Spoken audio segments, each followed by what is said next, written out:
Welcome!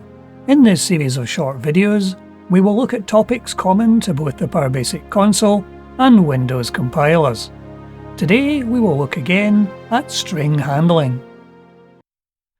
One of the strengths of the many basic dialects, and PowerBasic in particular, is the ability to manipulate dynamic strings. Today we are going to make use of several string manipulation commands built into both the Windows and console compilers. If we create a local variable, in this case HTML, to hold a dynamic string, we're going to populate this dynamic string with some data. As you can see, we're populating this string variable with some HTML data tags. One of the techniques to handle HTML pages is to store your pages as tagged external documents. These can be loaded from a flat text file into your PowerBasic compiler, and you can then replace the tags with dynamic data. And that's what we're going to be doing today. We will first send this string out to our log so we can see it on screen. If we run the application now, we will see the string appears on our log on screen. All the usual HTML tags are in there, and we have a dynamic tag embedded within this string. This tag is the word tag, both preceded and succeeded with two @ signs. Next, we're going to form up another string of text which we're going to use to populate this tag.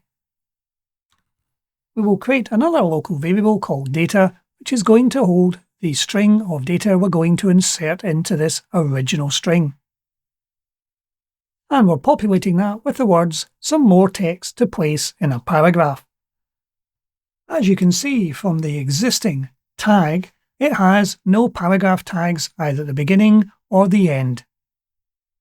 So our first task is to wrap our data with tags.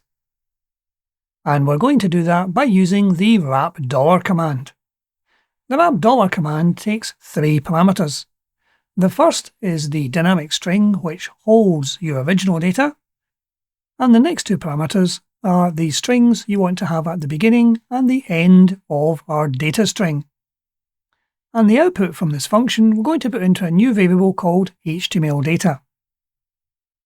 So we will create that local variable at the top of our code. As you can see, we're using two constants here for the paragraph start and the paragraph end. So we will create these constants at the beginning of the application. So when PowerBasic compiles, it will replace any evidence of the para start with the paragraph beginning tag, and any instance of the para end with the end paragraph tag.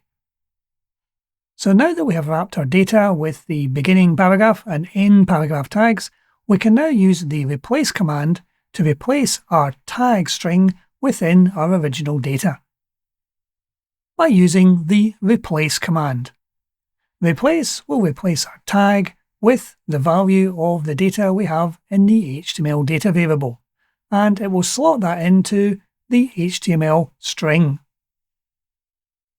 So if we send the result of that out to our log, we can run our application to see what we get. And now we can see our updated HTML. The tag variable up here has been replaced with a paragraph which has our selected text in it, some more text to place in a paragraph. So we have successfully replaced a tag within our string with data. When creating dynamic web pages, this is a very useful technique. You can save the template of your web page containing all the static information and tags. And anything that is to be updated can be represented in the template as a series of named tags. Your application can then replace those named tags with whatever data is necessary to display to the user. So if we wanted to put double quotes around the text that we're going to be inserting, we can use the wrap command once more. By simply using the wrap command with its 3 parameters of the data string and 2 sets of double quotes, we can wrap the data in double quotes.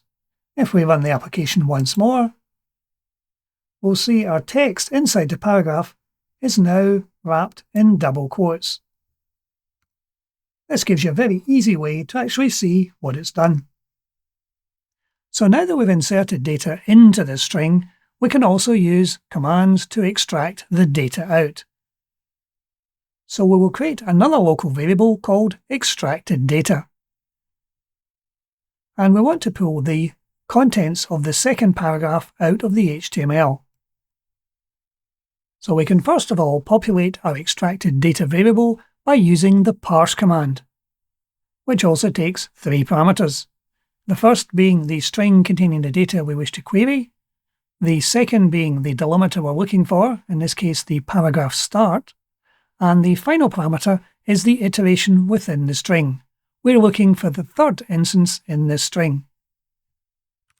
And we'll push that value out to our log to see what that gives us. So there is our extracted data. It's starting at the double quote, some more text, and goes all the way to the end of the string.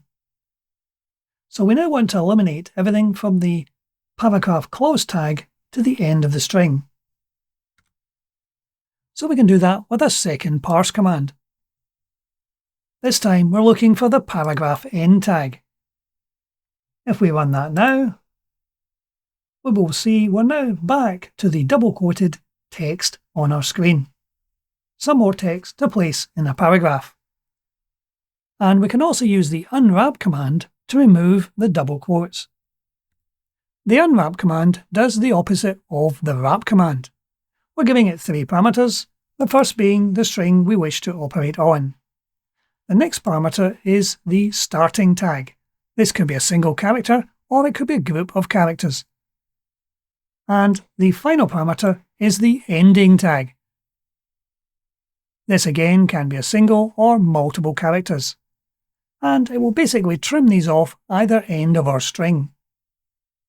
As the beginning and ending characters are exactly the same, we could have used the trim command for this. However, the unwrap command is quite useful in that the beginning and end strings do not necessarily have to be the same. So if we run this now, we'll see the double quotes are now missing from our extracted string. So we're now back to the data we had originally before we inserted. So we will now create a new variable to hold some new HTML. So what we're doing in this command is we're reusing the wrap command. We're taking our extracted data and we're putting at the beginning of it this string of HTML. And at the end of our string data, we're adding on this string. So if we put that out to the log and see what that gives us initially, and run the application, so we can see we have our extracted data in the middle here, and at the beginning we have the hard-coded HTML, and at the end the remaining HTML. We also have a new tag, this time tag, which we're going to replace in a moment. Now, if we wanted to put the double quotes back in to the string in the middle for the some more text, we can do that quite easily.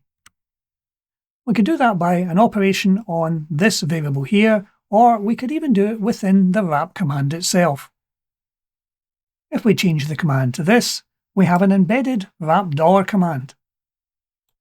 This highlighted section here will add the double quotes to either end of the data within extracted data, and that will be passed as the first parameter to the first wrap command. So if we run the application now, we will see we have our double quotes back at either end of that string. So the final thing we want to do is to replace the time tag.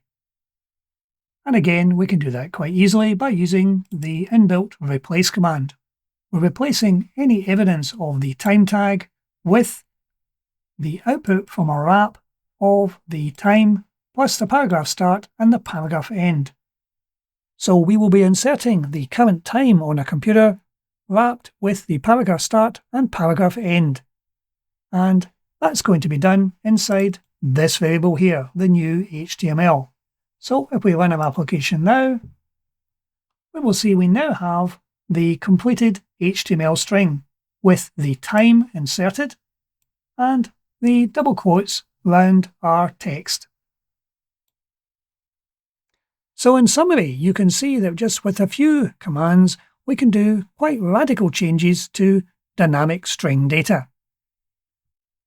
Using the wrap command to add strings to the beginning and end of a dynamic string, the unwrap to remove them, the replace to replace data within existing strings, and the parse command to find things in strings. All of these commands in combination give you some very powerful string manipulation capabilities. Hopefully you'll find these useful within your own applications, but that's it for today. Thank you for watching.